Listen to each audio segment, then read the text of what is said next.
Hello to you, our listeners. Thanks so much for being here. And I don't want to deter you from listening to this episode because it's fantastic, but I do want to warn you at about halfway through this episode, we do speak about domestic violence and in particular, the statistics around women and disability. So if that may be triggering for you, maybe this episode isn't right for you. Otherwise, there's a great educational piece around it from her lived experience. Let's get into it.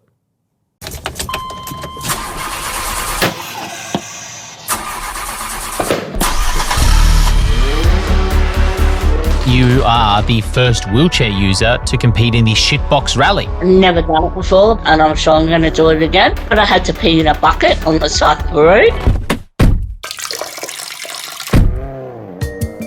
Let's give some love to where you're staying, because as somebody who talks about, and teaches inclusivity and accessibility, you said you're staying right now in the best hotel for accessibility you've ever had in Australia. What is it? So it is...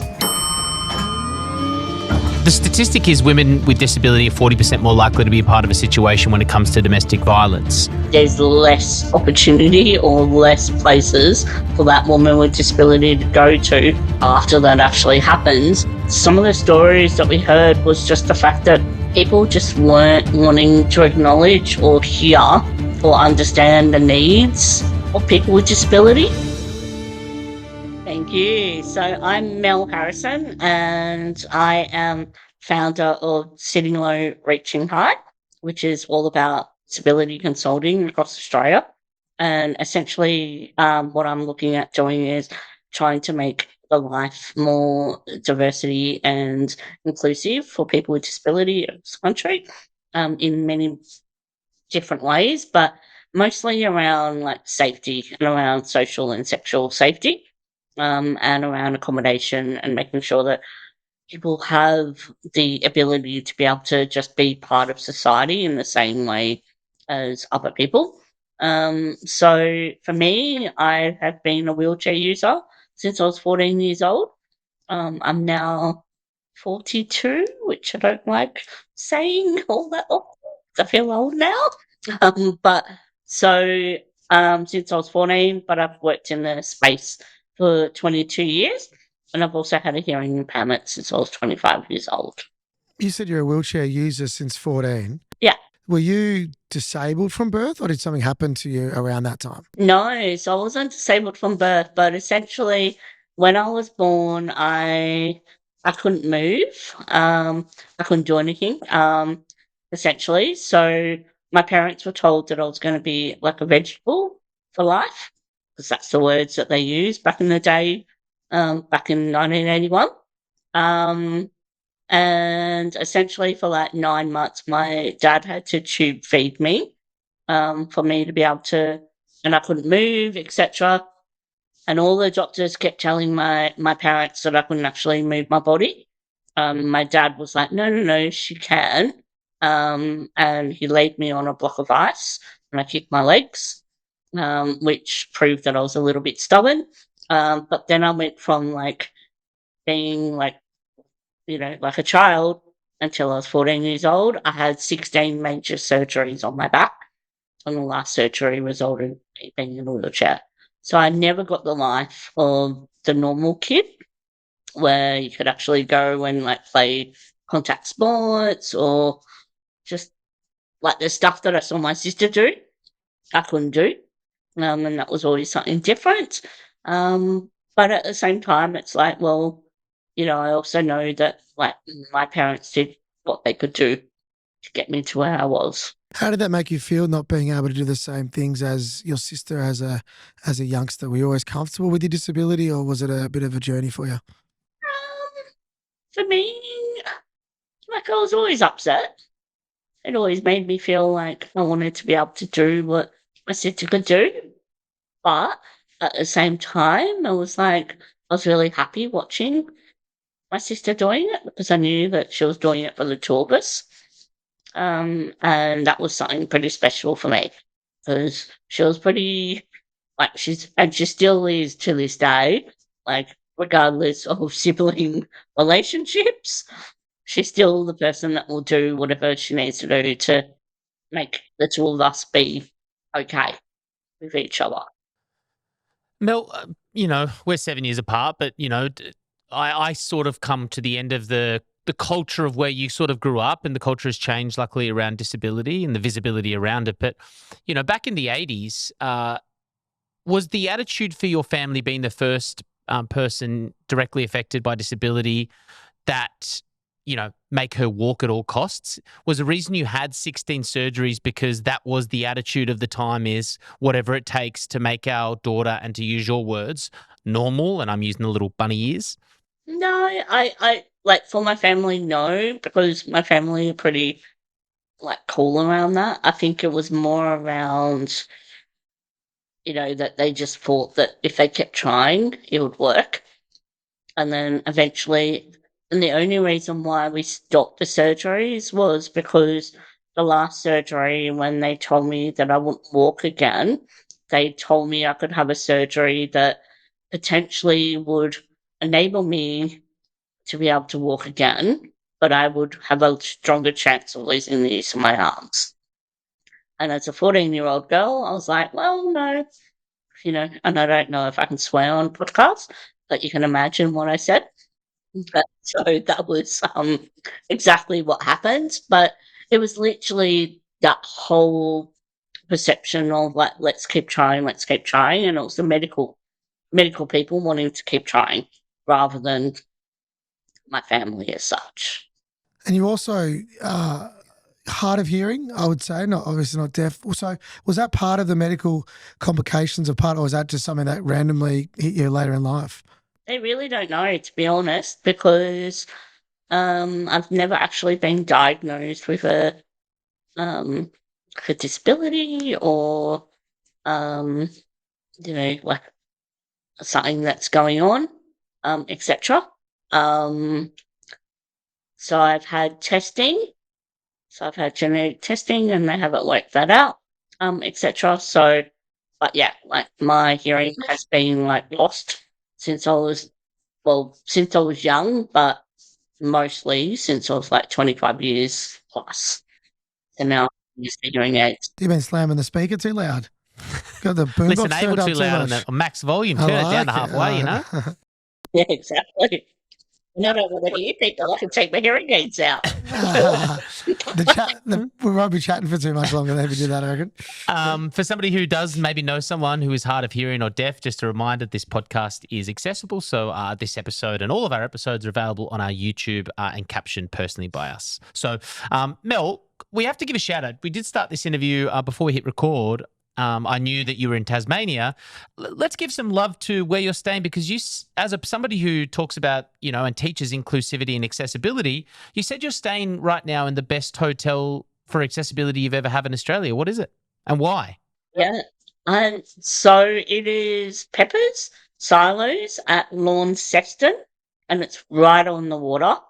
Absolutely fabulous. And to the point that the whole hotel is accessible in terms of things I can reach. I can get in and out of bed easily.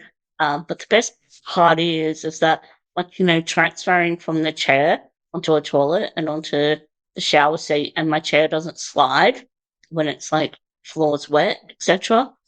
It's amazing. It's just awesome, all the stuff. But also the fact that they've got an actual fire plan, and not just there's fire evacuation doors. They're can we put your number down on our list? And if you don't answer, what can we do? Etc. So they're really conscious about the emergency plan that, and the best thing, my view, and I wish I could actually show it to you, but it's blurry, doing it from the screen, but looks at the water outside the window, and often accessible rooms don't have a view. I don't know how you are, Dylan, but penthouses usually are pretty good for Dill. Yeah, you're an idiot. It's funny how different things turn different people on. Able-bodied people are we've got a bath, we've got to wear disabled bathroom, hot, and you're right. Normally the disabled room in a hotel are downgrades, so on the second, third, or fourth level, because they don't assume people would book them a better room, like a suite or whatever. So you can only get the crappy rooms often in hotels. Right. So you're staring at the air conditioner correct, of the hotel or they're next to you. low in case of a fire or whatever it is. Dylan, you'll be able to reach the aircon. You'll be able to turn the lights on and off, and you can have a lovely view, which is lovely. Mel, for parents of children and teens with disability, could you give some of your experience as to why, in particular, your dad is remembered so fondly for his support of you growing up? Because, we do have parents of kids with disability, and you speak so highly of your father. We've spoken before. And, we had a little bit of a brief look into your past and the support of your family. What was it about your dad's support that meant so much to you 40-something years on? Oh, there's so much, but I think a lot of his stuff for me is around that he just believed in me and listened to what I actually wanted or needed, but also didn't try and take over. So I remember things where, when I first ended up in a wheelchair and I couldn't do stuff, etc., he wouldn't help me. And people would look at him like he was not a nice person for not helping me, but he was doing it because he wanted me to learn. And I also knew that he would be the first person that would jump through fire to help me, which was which got me to where I am today. And it's just that support that I've he's the person that I will call all the time, to ask for information or support. But it's also that person that will tell me if you're just whinging or complaining, I'm not listening. So if I call him and say, I've got a problem, and he'd be like, well, if you're not doing anything about it, then I'm not listening, and he'll get off. So he'll make me actually do what I need to actually do going forward. But he's just a good person, a very non-speaker, so so a lot of people think that he doesn't talk a lot, and he actually doesn't. He only talks when he needs to, really, which I think is also pretty important. Did you reflect on that in your later years about that tough love helping to force independence from you, or because at the time, were you resistant to that? Were you a little bit like, I look back on some of the times when I was angry at mum for certain things, and I recognize as a later and now father, I recognize the things and the sacrifice my parents made. But at the time, I was like, why can't I have an Xbox? Everybody's got an Xbox. My mum couldn't afford an Xbox. Was that later on in life, or at the time, did you recognize what he was doing? No, it's only been recently, really. So do the parents getting pushed back? I think it's one of those things the gratitude comes later on in life for the screaming matches you have with your kids, I think. Yeah, and I think that's how it is with everyone. People go, oh, our parents are doing blah, blah, blah. And then we become parents and realise why they're doing blah, blah, blah. It's a good lesson for parents with disability. I say this as well. I had incredible parents because they loved and cared about me, but they also didn't wrap me in cotton wool.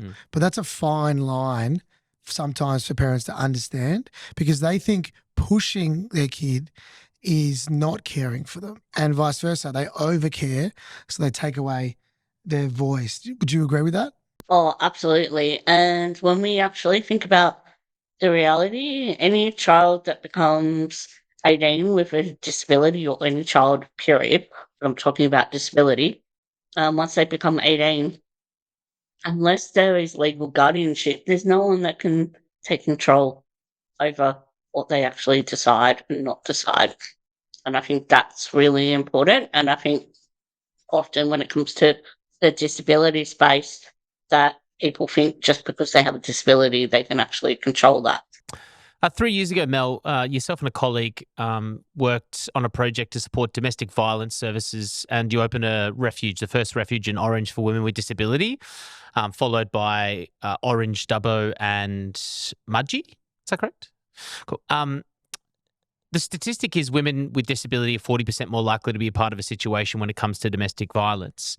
We haven't really discussed this topic a lot, and having somebody who's had that lived experience and that expertise in the field, can you share with us and the audience some of the stories you've heard from people you've met at these refuges, and also what kind of support do you give those people in those times of need? So myself and Freya Wolf were the key drivers and we were working on a project to help women and children with disability in domestic and family violence services across New South Wales.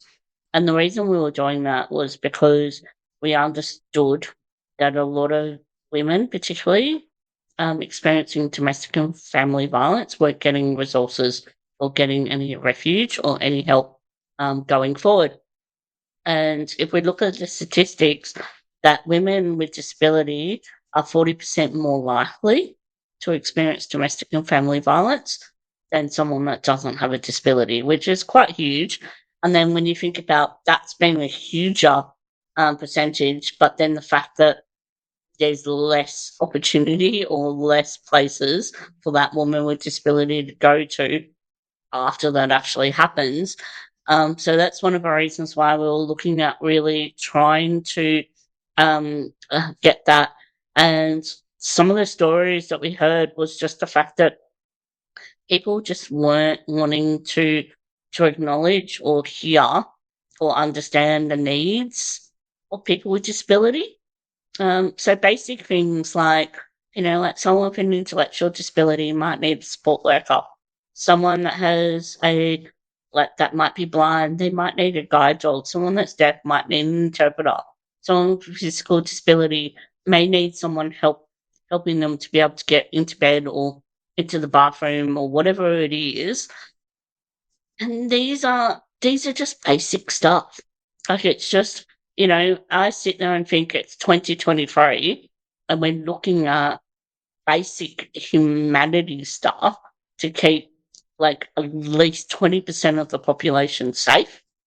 When we think that there's 4.4 million people with disability across Australia, and that's only reported. So God knows how many are in Australia if we don't look at the reported, because there's people with intellectual disability, people with psychosocial disability, people with immuno disabilities that aren't reporting it because they don't want to, or they have a physical disability, they don't want to report it because they just want to be them, etc. So I just think it's really important to go, you know what, like we just got to go at the end of the day, like make things inclusive, not accessible, inclusive. Does that vulnerability for those women come from, I know you spoke about intellectual disability. Does it come from, not understanding, the rights of their own bodies? Like I'm guessing, does it come from the vulnerability of somebody in a wheelchair not being able to get away from somebody who is maybe preying on that person at that time or being violent? Is that where that vulnerability comes from, those statistics? Absolutely. A lot of it's coming from the lack of education. So a lot of people with, for example, with intellectual disability have never been afforded the same level of education as you and I have. So simple things, when they say something, is not necessarily the words that you and I would use, because we've been afforded with that education, but also just the whole mirroring of supports, like trying to prevent people that have disability to be part of any sexual activity. And as soon as you avoid that from happening or prevent that from happening, that actually increases the risk of violence towards that person with disability, because they don't understand what it is. They don't understand what a healthy relationship is. They don't understand what that unhealthy relationship is. And it's like so important to know that. And, there's many, many people that have disability out there that are asexual. That's their choice. But there's many, many people that don't have disability that are asexual, and that's their choice. And that's the part to recognize of going, we just actually need to be providing the right information to everybody to ensure that they actually know what their rights are. And the fact that, making sure that we're not safeguarding people in the terms of you have people with disability that have been abused, for example, but all of a sudden it becomes an in-house issue rather than a crime. And that's the part that we need to look at.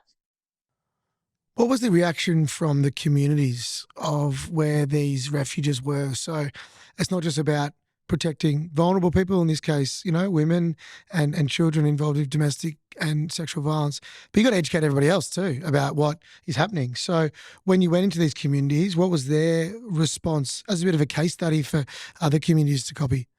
No, I think it was really good. I think they all really embraced it, and I think they realised that needed to happen.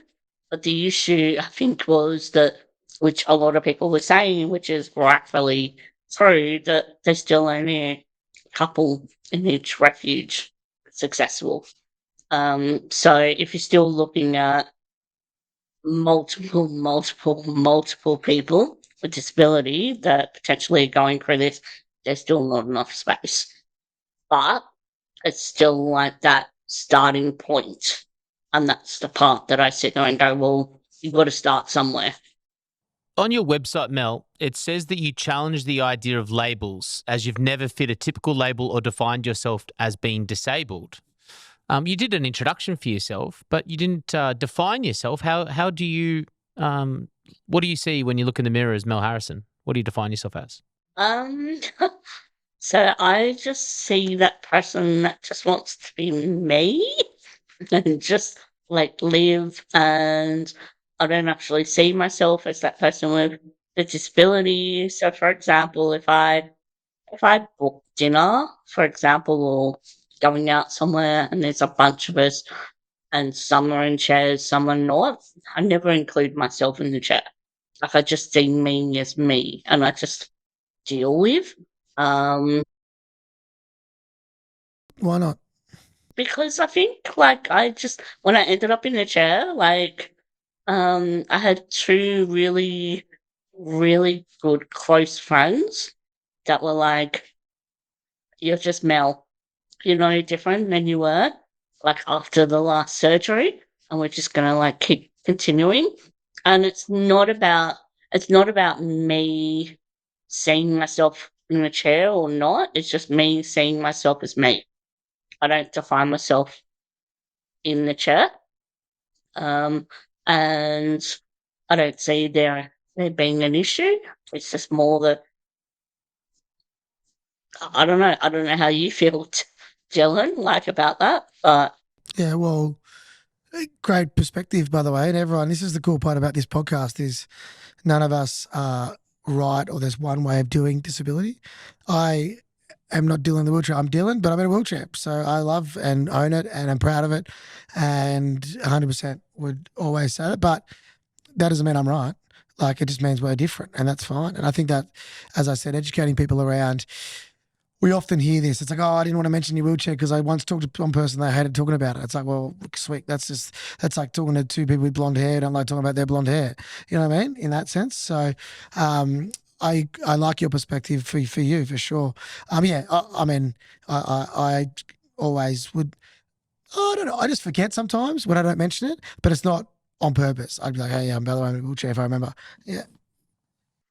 yeah, and that's absolutely the same with me. It's not that I don't mention it, it's that I just don't choose to mention it. I'll mention it if I need to, rather than having to. Yeah. Like if you want to get that really good table or get some free shit, always mention it. That's what I do as well.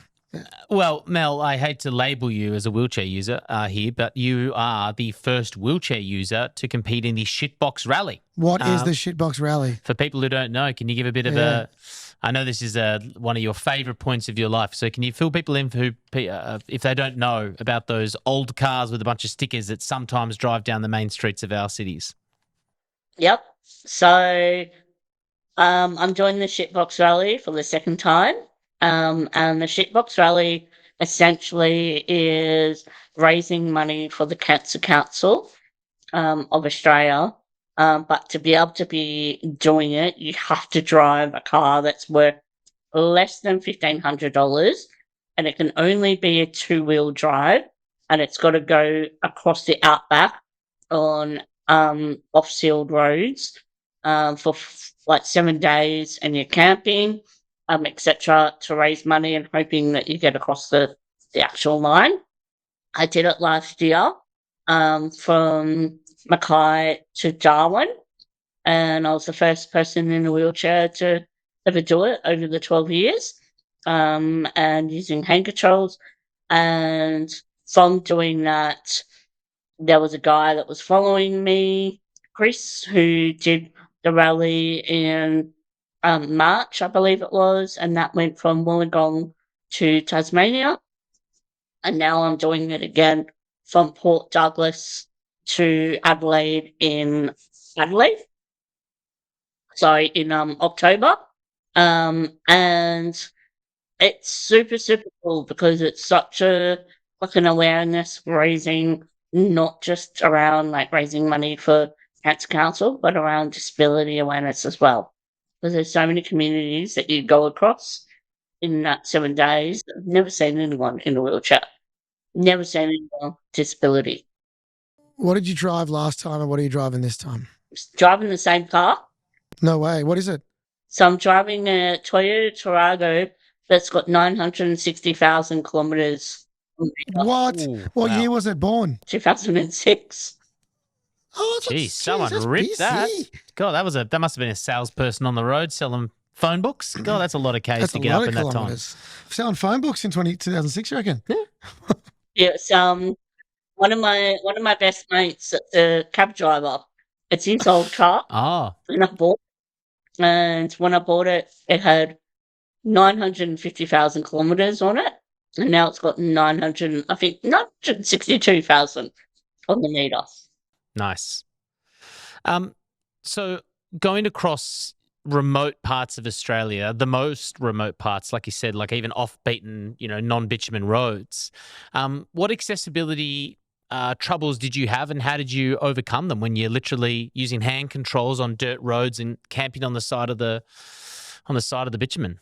Oh, I think it was like relying a lot on people helping, etc. But also that I've never done it before, and I'm sure I'm going to do it again. But I had to pee in a bucket on the side of the road, which the things that you have to do when you've got no accessible toilet for 700 kilometres. I pee in bottles all the time when I go camping. Everyone does. Don't worry about it. Yeah, I thought it was apple juice with breakfast. It sucked, but Yeah, but that's 'cause things we learn. We were spooning together, actually. so I've never peed in a bucket before. That was different. And just learning things like that, you just got to go. Well, you know what? You got to let loose, and you got to give up a little bit about your own control. And I'm pretty much that person that likes to control everything in terms of the way that I do everything, etc. But during the rally, you can't do that. Like, there's bits that you can't push yourself, or you won't be able to get to the bathroom, or you won't be able to get to the shower, you won't be able to get to the bar because it's up 2 stairs, all of those sorts of stuff. And it's just things that you learn. And I think for me, it was the biggest enlightening experience for me because it made me have to go, I need to let go a little bit and not just think that I can do everything for myself. Love it. Mel, we finish our interviews with a bowl of uncomfortable, and like we said, hopefully everyone's here for this one because this one's a doozy. Dylan, this is one that you contribute to as always as well. So this is sent from listeners who have questions for our guests with disability. This one's anonymous, and it says, I work in construction and we had training about questions you can't ask employees legally, which include, do you have a disability? 90% of the jobs we offer require hard labour. Do you think it's the employer's fault or a person with disabilities if they're placed in a role they can't fulfill? And if so, how do you let them know they aren't capable / let them go? Oh, that's a tricky one because I think that ultimately is a combination. So I think that a person with disability needs to know what they can do at all times. But then I also think that an employer needs to be able to provide reasonable adjustments and accommodation for that person. So I think it's a combination. I think it's a conversation that the two need to have, not necessarily just one thinking one or the other. You can ask if someone has a disability. You just can't discriminate if they have a disability. And Oh. also, if you have a question, you can't say yes or no. You can just have to leave it blank. So you can have it there and people can write it, but you can also not write anything if you want. But you can't click yes or no, right? So you can have an open thing like, if you have a disability, let us know here. If not, move on or whatever, right? If you want to. So there's no pressure to disclose. What it used to be is, do you have a disability? Yes or no? If yes, what is it? You can't do that. But you can have something where you can say comments around if you do have it. But you can definitely ask, but you can't discriminate against. And also, if you create a safe working environment where people can go and feel like their authentic self, people will tell you about the disability. The reason they don't is because they won't get a job. Because if you do say yes, you don't get an opportunity. So it's a bit of a double-edged sword kind of thing. But hopefully that person who works on that site gives people disability opportunity. But I got a mate I used to play basketball with called Billy. He lost his leg. He owns a construction company now. He used to be on the tools himself. You know what I mean? And I always he got passed around a while because people think he couldn't do it. He's a bum knee amp. He's like a great tradie. But it's just about changing that perspective and giving those opportunities. I think there's also a guy that we might be speaking to in the future. I think he's like Disability Dad or something online, but he was involved in a construction fall and he became a quadriplegic or a paraplegic. And now I'm pretty sure he works back in the system, but as a safety officer. I talked with that guy, I reckon. Yeah. Not long ago. He's got a bunch of kids. Yeah. Yeah, I think I know that guy. There you go. Yeah, there you go. That's cool. You got Fair one? enough. Yeah, I do. Last question from a Facebook fan called Anonymous. Did you ever feel cheated in life because you had to overcome more obstacles because you obtained a second disability? What's a good one?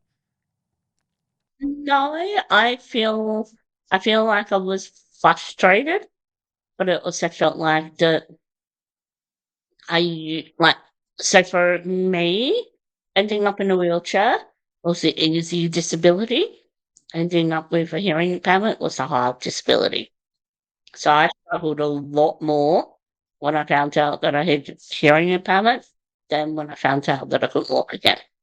And I still struggle with that on the terms of that people always think that me not being able to walk is the biggest issue, where it's actually, if I don't have my hearing aids, that's the biggest issue. So where I struggle is more around perception and the assumption that people might have around disability. And I think that's different for everybody. And I think that's really important to know because we're all so different. We all see disability in a different way, and how we perceive it or not perceive it is going to be completely different. And no one's going to be ever the same. Nice way to end it. Of course, sittinglowreachinghigh.com is the website. It's all in the show notes below, so you can get in contact with Mel, but also a big thank you to the Disability Expo, in particular Sydney Disability Expo. We worked with them in August. You're one of their proud ambassadors, and we got to work with that amazing team to hopefully bring some of our audience across the gates to check out the biggest expo for disability in Australia, and you were there, and so we got to find out a little bit about your story, but it wasn't enough. So great to have you on here for the full thing. Mel, you're a star, and we really do appreciate your time and sharing your story with us and the audience. Thank you. Good on you, Mel. Great legends. See you soon.